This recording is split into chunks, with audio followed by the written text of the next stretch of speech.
नमस्कार, AB news खबरको दैनिक अनि पृथक प्रस्तुति एबी न्यूज एट देशमा आजमा स्वागत छ। साना खबर या ठुला खबर जसले समाजलाई सकारात्मक दिशातर्फ डोर्याउँछ या त्यस्ता खबर जसले सम्बन्धित पक्षलाई सचेत बन्न खबरदारी गर्छ। खबर हरपल अनि निरन्तर देशैभर रहेका हाम्रा खबरदाताहरूको सामूहिक प्रस्तुति एबी न्यूज एट देशमा आज आउनुहोस् सुरु गरौँ। तिहारको तेस्रो दिन गाई गोरुको पूजाआजा गरी मिठो खानेकुरा खान दिएर मनाउने हाम्रो मौलिक प्रचलन हो। तर पछिल्लो समय गाई पाल्ने प्रचलन हराउँदै जाँदा कतिपयलाई पूजा गर्नका लागि गाई पाउन समेत धौधौ परेको छ। पाल्पाको रामपुर नगरपालिका 5 का स्थानीयहरूले गौशालाको गाईलाई खुल्ला चौरमा ल्याएर दाना पानी खुवाएका छन्। रामपुर 6 तातोपानी स्थित नगर गौशालाको गाईलाई मटेरी ठुलोटारमा ल्याई पूजा गरेर सामूहिक रूपमा दाना खुवाई गौशालालाई दान गरेका हुन्। गौ पूजाको लागि सबैजना गौशाला जान सम्भव नभएकाले गाई ल्याएर पुज्ने र दान गर्ने व्यवस्था मिलाएको स्थानीयले बताएका छन्। पछिल्लो समय गाईको महत्त्व बढ्दै गएको छ। स्थानीयको चाहनालाई पूरा गर्न गाईको महत्त्व दर्शाउन चौरमा ल्याउने प्रबन्ध मिलाएको नगर गौशाला व्यवस्थापन समितिले जनाएको छ। छाडा छाडिएका गाईको व्यवस्थापन र गाईको संरक्षणका लागि नगरपालिकाको प्रयासमा गौशाला स्थापना गरिएको थियो। गौशालामा हाल 115 बढी गाई रहेका छन्। गौशालामा बुधबार गोवर्धन पूजाको लागि व्यवस्था गरिएको छ। मङ्सिर 4 गते हुने प्रतिनिधि सभा सदस्य र प्रदेश सभा सदस्य निर्वाचनका लागि म्यादी प्रहरीलाई काभ्रेमा तालिम प्रदान गरिएको छ। जिल्ला प्रहरी कार्यालय काभ्रेले म्यादी प्रहरीलाई प्रदान गरेको तालिम आज सम्पन्न भएको हो। असोज 30 गतेबाट सुरु भएको तालिम आज धुलीखेलमा एक कार्यक्रम सञ्चालन गरेर सम्पन्न गरिएको हो। तालिम समापन कार्यक्रमलाई सम्बोधन गर्दै प्रमुख जिल्ला अधिकारी एवं म्यादी प्रहरी भर्ना छनौट तथा नियुक्त समितिका संयोजक हुमकला पाण्डेले निर्वाचन सफल बनाउन अमर्यादित व्यवहार नगर्न, गोपनीयता कायम राखी निर्वाचनलाई मर्यादित भयरहित वातावरणमा सम्पन्न गर्ने नेपाली प्रहरीको योजनामा समन्वय गर्न आग्रह गर्नुभयो। जिल्ला प्रहरी कार्यालय काभ्रेका प्रमुख प्रहरी उपरीक्षक चक्रराज जोशीले निर्वाचन पूर्व, निर्वाचन अवधि र निर्वाचन सम्पन्न भएपछि पूरा गर्नुपर्ने जिम्मेवारीका बारेमा तालिम अवधिमा सिकाइएको प्रशिक्षण व्यवहारमा निष्पक्षताका साथ कार्यान्वयन गर्न म्यादी प्रहरीलाई अनुरोध गर्नुभयो। कार्यक्रममा सहायक प्रमुख जिल्ला अधिकारी अमरदीप सुनवार, सशस्त्र प्रहरी उपरीक्षक सुरेन्द्र बुढाथोकीले मङ्सिर 4 गते हुने प्रतिनिधि सभा सदस्य र प्रदेश सभा सदस्य निर्वाचन सम्पन्न गर्न म्यादी प्रहरीको ठूलो भूमिका हुने बताए। प्रतिनिधि सभा सदस्य र प्रदेश सभा सदस्य निर्वाचनका लागि जिल्लाका 13 वटा पालिकामा तोकिएका 190 वटा मतदान स्थल, 381 मतदान केन्द्र र अस्थायी 2 वटा मतदान केन्द्रका लागि 1887 जना म्यादी प्रहरी खटिने जिल्ला प्रहरी कार्यालय काभ्रेले जनाएको छ। विगतको तुलनामा यस वर्षको तिहारको समयमा प्रयोग गरिने भाइ मसला सहित अन्य सामग्रीको मूल्य बढेको उपभोक्ताहरूले गुनासो गरेका छन्। भाइटिकाका दिन दिदीबहिनीले दाजुभाइलाई दिने भाइ मसलादेखि कपडा लगायत तिहार लक्षित सामग्रीहरू महँगो भएको उपभोक्ताहरूले गुनासो गरेका हुन्। दाजुभाइका लागि टिका सामग्रीदेखि भाइ मसला, कपडा किन्न आएकी इटहरीकी सृजना प्रधान विगतको तुलनामा यस वर्ष सबै सामानमा मूल्य बढेको गुनासो गर्छिन्। यता व्यापारीहरू भने आफूहरूले सामान किनेर ल्याउँदा नै मूल्य बढी परेकाले विगतको तुलनामा भाइ मसला लगायतका सामग्रीको मूल्य बढेको बताउँछन्। आफूहरूले बढी मूल्यमा ल्याएको कारण मूल्य बढेको तथा उपभोक्ताहरूले मूल्य बढेको कारण सामान कम किन्ने गरेकाले विगतको तुलनामा कारोबार समेत कम भएको व्यापारी विश्वहरि खतिवडा बताउँछन्। तिहारको समयमा दाजुभाइका लागि दिदीबहिनीहरूले सगुनका रूपमा ओखर, काजु, किसमिस, मिश्री, फलफुल र कपडाहरू समेत दिने चलन रहेको छ। त्यसै गरी दाजुभाइले पनि दिदीबहिनीहरूलाई दक्षिणा सहित खाद्यान्न र विभिन्न किसिमका उपहार दिने चलन रहँदै आएको छ। पाल्पाको रामपुरमा गोवर्धन पूजा गरिएको छ। पाल्पा 6 तातोपानी स्थित नगर गौशालामा गोवर्धन पूजा गरिएको हो। गौशालामा स्थापना गरिएको गोवर्धन पर्वतसँगै गाई गोरुलाई पूजा गर्नका लागि बिहानैदेखि भक्तजनहरू गौशाला पुगेका थिए। गौमाताको रूपमा रहेका गाईलाई छाडा छाड्ने र व्यवस्था गर्ने क्रम बढ्दै गएपछि नगरपालिकाले गाईको संरक्षणका लागि गौशाला निर्माण गरेर 2076 देखि सञ्चालनमा ल्याएको हो। गौशालामा स्थापना गरिएको गोवर्धन पर्वतसँगै श्रद्धालुहरूले बौद्धिक विधिपूर्वक गाई पूजा गरेर गौशालामा रहेका 115 बढी गाईलाई सातु तथा रोटीहरू खुवाएका थिए। साथै पाल्पा क्षेत्र नम्बर 1 का वाम गठबन्धनका उम्मेद्वारहरू गौशाला पुगेका थिए। पछिल्लो समय गाई पाल्ने परम्परा हराउँदै गएकाले श्रद्धालुहरू तातोपानी पुगेका थिए। रामपुर नगरपालिकाको सहयोगमा सञ्चालन भएको गौशालाको दिगो सञ्चालनका लागि 3 वर्ष अघि महायज्ञ समेत गरिएको थियो। गौशालालाई धार्मिक पर्यटकीय स्थलको रूपमा अघि बढाउने प्रयास भइरहेको नगर गौशाला सेवा समितिका संयोजक होमनाथ नेउपानेले बताए। दाताहरूले दिएको दाना र वडाहरूबाट सङ्कलित परालले मात्रै पुर्याउन समस्या भएको समितिले जनाएको छ। छाडा गाईलाई गौशाला लगेर व्यवस्थापन गरिएसँगै कृषकहरूलाई भने सहज भएको छ। महाकवि लक्ष्मी प्रसाद देवकोटाको 114औं जन्म जयन्ती विभिन्न कार्यक्रमको आयोजना गरी मनाइएको छ। महाकवि देवकोटाको जयन्तीका अवसरमा गत शुक्रबारदेखि नै साताव्यापी कार्यक्रम भइरहेको थियो। यस अवसरमा जयन्तीकै दिन विभिन्न कार्यक्रम गरी देशभर देवकोटा जयन्ती मनाइएको हो। महाकवि देवकोटाको जन्म विक्रम सम्वत 1966 कार्तिक कृष्ण औँसी अर्थात् लक्ष्मी पूजाका दिन काठमाडौँको दिल्ली बजारमा भएको थियो। 10 वर्षको उमेरदेखि कविता लेख्न सुरु गरेका देवकोटाका थुप्रै महाकाव्य, खण्डकाव्य, निबन्ध, कथा, नाटक, उपन्यास, गीत, समालोचना र फुटकर कविता प्रकाशित छन्। उनले नेपाली साहित्यलाई 100 भन्दा बढी कृति दिए। यी कृतिका माध्यमबाट देवकोटाले नेपाललाई अन्तर्राष्ट्रिय स्तरमा चिनाएका छन्। देवकोटाको मुना मदन खण्डकाव्य नेपाली भाषामा प्रकाशित हालसम्म सबैभन्दा बढी बिक्री भएको पुस्तक हो। देवकोटाले 3 महिनामा शाकुन्तल महाकाव्य, 10 दिनमै सुरचना महाकाव्य र एकै दिनमा कुञ्जिनी खण्डकाव्य लेखेका थिए। विक्रम सम्वत 2002 मा किनेर 2004 सालमा देवकोटा सरेको मैती देवी स्थित घरलाई गत असोजदेखि महाकवि लक्ष्मी प्रसाद देवकोटा संग्रहालयका रूपमा स्थापित गरिएको छ। नेपाली साहित्यमा महत्त्वपूर्ण योगदान दिएका देवकोटाको निधन 2016 साल भदौ 29 गते भएको थियो।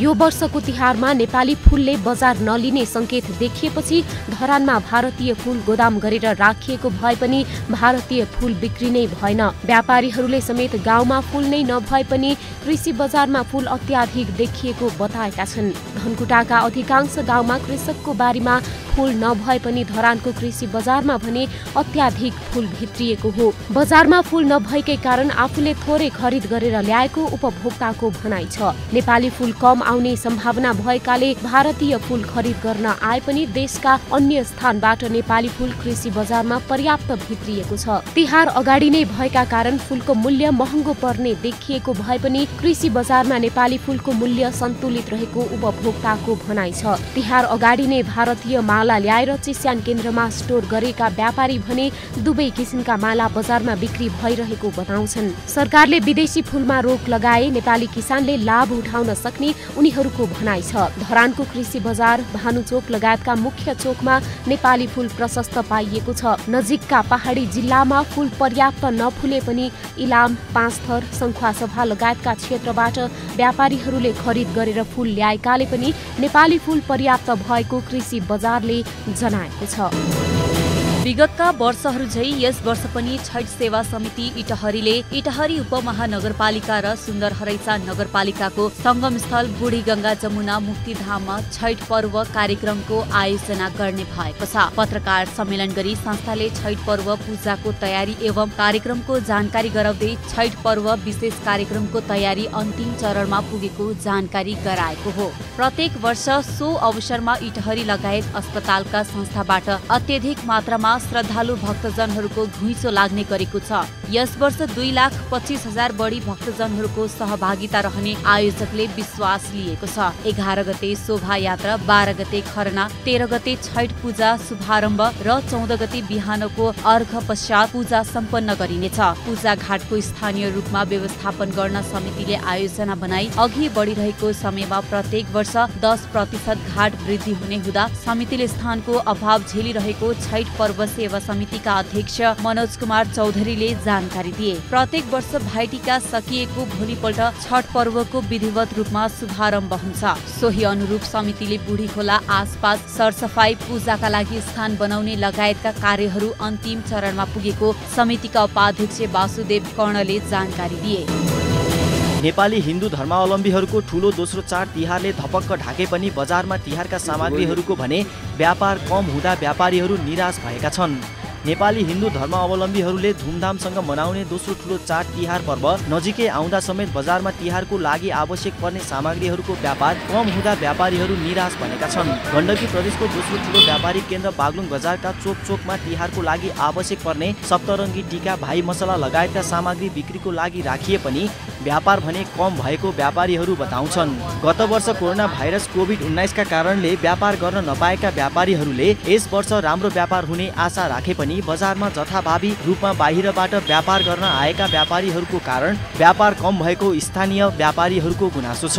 बागलुङ बजारमा सटर भाडामा लिएर व्यापार गर्न बसेका व्यापारीहरू बजारको प्रमुख चोकमा जथाभावी रूपमा गुणस्तरहीन सामग्री बिक्री वितरण गर्ने व्यापारीको कारण आफूहरू मर्कामा परेको स्थानीय व्यापारी मनोज शर्माले बताए। बागलुङ नगरपालिकाले बजार क्षेत्रलाई व्यवस्थित गर्ने भनी जथाभावी रूपमा सडकमै राखिएका पसल ठेला हटाउन नगर प्रहरी परिचालन गरे पनि फुटपाथमा पसल गर्ने व्यवसायीहरूले त्यसलाई अटेरी गरिरहेका छन्। छिमेकी जिल्ला पर्वतमा व्यवसाय दर्ता नगरी जथाभावी रूपमा चलाउँदै आएको ठेलामा व्यापार गर्ने व्यापारीलाई हटाएपछि ती व्यापारी बागलुङ छिरेपछि थप समस्या सृजना भएको हो। नेपालीहरूको दोस्रो महान चाड तिहारमा प्रयोग गरिने मखमली र सयपत्री फूल यो वर्ष पनि आवश्यकता अनुसार नफुलेपछि भारतबाट ठूलो परिमाणमा आयात गरिएको छ। तिहारको समयमा पूजाआजा माला र घर सजाउन पनि मखमली र सयपत्रीका फूल र माला प्रयोग गरिने भएकाले पर्याप्त मात्रामा नेपालमा फुलाउन नसक्दा भारतमा निर्भर हुनु परेको हो। सुनसरीको इटहरी उपमहानगरपालिका वडा नम्बर 3 मा पनि विगत 3 वर्षदेखि महिलाहरूले समूह बनाएर सयपत्री र मखमली फूलको खेती गर्दै आएका छन्। तर यस वर्ष फूल रोप्न ढिला भएको कारण र फूल फुल्ने समयमा वर्षाले क्षति गर्दा अपेक्षा अनुसार फूल फुलेका छैनन्। तिहार विगतको तुलनामा पहिले आएको कारण सोचे अनुसार फूल उत्पादन गर्न नसकेको व्यवसायी बताउँछन्। विगत 3 वर्षदेखि तिहारलाई लक्षित गरी फूल खेती गर्दै आए पनि बिउ ढिलो गरी आउँदा र तिहार पनि छिट्टै भएकाले फूल फुली नसकेको सृजनशील कृषि उद्यमी महिला समूहकी सदस्य रेणुका आचार्य बताउँछिन्। पूर्वी नेपालमा फूलको व्यवसायिक खेती समेत आवश्यकता अनुसार नभएका कारण भारतबाट फूल आयात गरिने गरिएको छ। धनकुटामा खटिने म्यादी प्रहरीका लागि उत्प्रेरणा कार्यक्रमको आयोजना गरिएको छ। ब्रह्मकुमारी राजयोग सेवा केन्द्र धनकुटा र युथ विङको आयोजनामा म्यादी प्रहरीहरूका लागि उत्प्रेरणा कार्यक्रम गरिएको हो। आगामी मङ्सिर 4 गते हुने प्रतिनिधि सभा तथा प्रदेश सभाको निर्वाचनका लागि धनकुटा जिल्लामा खटिने 402 जना म्यादी प्रहरीहरूका लागि उत्प्रेरणा कार्यक्रम आयोजना गरियो। कार्यक्षेत्रमा खटिँदा म्यादी प्रहरीहरूले तनाव नलिउन् साथै जिम्मेवारी शान्तिपूर्ण रूपमा सम्पन्न गर्ने उत्साह प्रदान गर्न उत्प्रेरणा कार्यक्रमको आयोजना गरिएको ब्रह्मकुमारी राजयोग सेवा केन्द्र धनकुटाकी सञ्चालिका निर्मला ढकालले जानकारी दिइन्। जिल्ला प्रहरी कार्यालय धनकुटाका प्रहरी परीक्षक लक्ष्मीराज अधिकारीको अध्यक्षतामा भएको उत्प्रेरणा कार्यक्रममा ब्रह्मकुमारी राजयोग सेवा केन्द्रकी निर्मला ढकाल समेतले उत्प्रेरणा सम्बन्धी सहजीकरण गरेका थिए।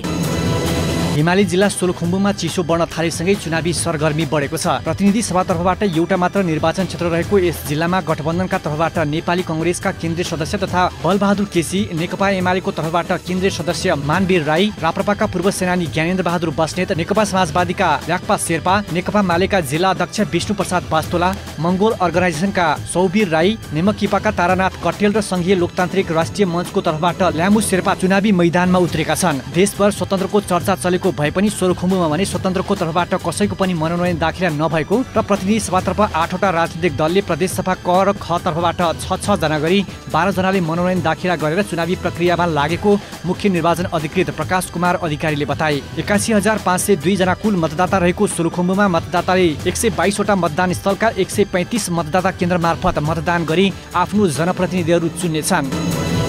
दीपावली, नेपाल सम्वत, छठ पूजा लगायतका चाडपर्वहरूको अवसर पारेर ब्रह्मकुमारी राजयोग सेवा केन्द्र इटहरीले शुभकामना आदान प्रदान सहित चैतन्य झाँकी प्रस्तुत कार्यक्रमको आयोजना गरेको छ। ब्रह्मकुमारी राजयोग सेवा केन्द्र इटहरीकी प्रमुख सञ्चालिका ब्रह्मकुमारी शारदा सिटौलाको अध्यक्षता तथा जनता बहुमुखी क्याम्पस इटहरीकी प्रमुख गीता अधिकारीको प्रमुख आतिथ्यमा शुभकामना आदान प्रदान तथा चैतन्य झाँकी प्रस्तुत कार्यक्रमको आयोजना गरिएको हो।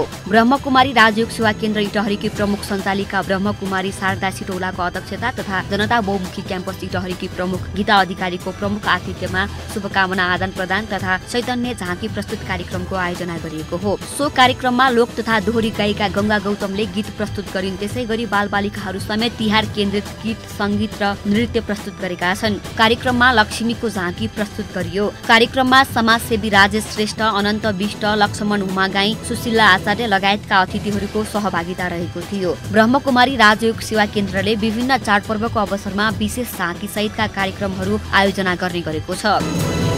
रोटरी क्लब अफ दमोलीको आयोजना दमोली अस्पताल र ताइवानका रोटरियन चिकित्सकहरूको सहयोगमा बृहत निशुल्क स्वास्थ्य शिविर कार्यक्रम आयोजना गर्ने भएको छ। कार्तिक 15 र 16 गतेका दिन फ्री मेगा हेल्थ क्याम्प सञ्चालन गरिने भएको हो। उक्त निशुल्क स्वास्थ्य शिविरमा दाँत, आँखा, स्त्री तथा प्रसुति, यौन रोग प्रयोगशाला परीक्षण, बाल रोग एक्सरे, निशुल्क औषधि वितरण जस्ता सेवाहरू ताइवानको सहयोगमा दिने रोटरी क्लब अफ दमोलीका अध्यक्ष रामलाल श्रेष्ठले जानकारी दिए। त्यसैगरी रोटरी क्लब अफ दमोलीका पूर्व अध्यक्ष दामोदर भण्डारीले करिब 5000 बढी बिरामी सदरमुकाम दमोलीमा उपस्थित गराई रोगीहरूका लागि 26 जना विभिन्न रोगका विशेषज्ञहरूबाट निशुल्क चेक जाँच तथा औषधि सेवा वितरण गरिने बताए। त्यसैगरी रोटरी क्लब अफ दमोलीका निवर्तमान अध्यक्ष दिनेश कुमार नेपाल, ताइवान बृहत निशुल्क स्वास्थ्य शिविर कार्यक्रमका संयोजक रजिनलाल श्रेष्ठ, रोटरी क्लब अफ दमोलीका पूर्व अध्यक्ष इम कुमार मल्ल लगायतका वक्ताहरूले स्वास्थ्य शिविर कार्यक्रमको बारेमा जानकारी दिएका थिए। गाउँको बाँझो जमिनलाई उपयोग गरेर रामेछापका एक किसानले राम्रो आमदानी गरिरहेका छन्। सेनाको जागिर छाडेर गाउँमा फर्केका रामेछापको दोरम्बा सैलुङ गाउँपालिका 2 उफ्रिनीका श्याम थापा मगर र पत्नी कमल कुमारी थापाले 100 रोपनी बढी जग्गामा कटुस लगायतको खेती गरेर राम्रो आमदानी गरिरहेका हुन्। एउटा वयस्क बोटले एक सालमा 50 किलो कटुस दिने र प्रति किलो 300 रुपैयाँमा बिक्री हुने गरेको किसानहरू बताउँछन्। थापाको 15 थरी भन्दा बढी फलफुल रहेको बगैँचामा कटुस मात्रै 700 बोट छन्। 700 बोटले पूर्ण रूपमा उत्पादन दिँदा उहाँको बगैँचामा 35,000 किलो कटुस उत्पादन हुन्छ, जसबाट वार्षिक 1 करोड बढी आमदानी हुन्छ। कटुसको फल स्वास्थ्यको लागि निकै गुणकारी मानिन्छ। नेपालमा पर्याप्त उत्पादन नहुँदा विदेशबाट यसको आयात हुने गर्दछ। नेपालीहरूको मौलिक सम्बन्ध नेपाल सम्बन्ध 2043 को पावन अवसरमा गण्डकी प्रदेशको दोस्रो ठूलो व्यापारिक केन्द्र बागलुङमा मोटरसाइकल र्याली गरियो।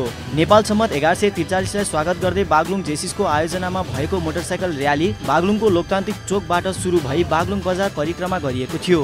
बागलुङ सदरमुकाममा रहेका विभिन्न सामाजिक सङ्घ संस्थामा आबद्ध युवाहरू नेपाली मौलिक सम्बन्ध नेपाल सम्बन्धका शङ्खधर साक्यको तस्बिर लिएर नेपाल भाषा मका खल ल्याम पुचले नेपाल सम्बन्ध कसरी सुरुवात भयो भन्ने जानकारी कार्यक्रममा गराएका थिए।